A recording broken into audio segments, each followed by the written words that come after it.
সাকিব আল হাসান বাংলাদেশ ক্রিকেটের এক উজ্জ্বলতম নক্ষত্র, যার আলোতে আলোকিত হয়েছে পুরো দেশের ক্রিকেটীয় যাত্রা। তার প্রতিটি বল, প্রতিটি শট যেন দেশের কোটি কোটি মানুষের হৃদয়ে কম্পন জাগিয়েছে।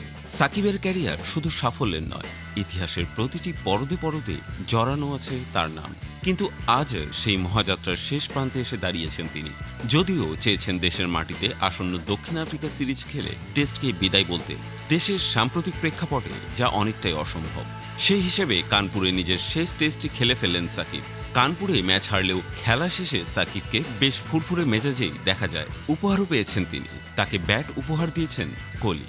এমআরএফ কোম্পানির ব্যাট ব্যবহার করেন কোহলি। নিজ হাতে সাকিবকে ব্যাট দেন কোহলি। বিদায়ী উপহার দেওয়ার সময় বিশ্বের অন্যতম সেরা এই অলরাউন্ডারকে জড়িয়ে ধরেন বিশ্বের অন্যতম সেরা এই ব্যাটার।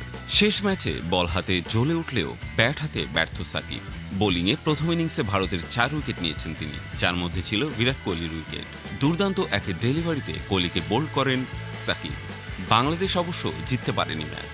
2 ইনিংস মিলিয়ে মাত্র 9 রান করতে পেরেছেন সাকিব এবং দ্বিতীয় ইনিংসে রানের খাতা খুলতেই ব্যর্থ হন তিনি। তাই সাকিবের সম্ভাব্য শেষটা হলো হারের তিক্ততায়। তবে এসব পরিসংখ্যান হয়তো সময়ের স্রোতে হারিয়ে যাবে, কিন্তু সাকিব আল হাসানের অবদান কখনোই ম্লান হবে না। ক্রিকেটের ইতিহাসে তিনি চিরকাল থেকে যাবেন একজন মহানায়ক হিসেবে।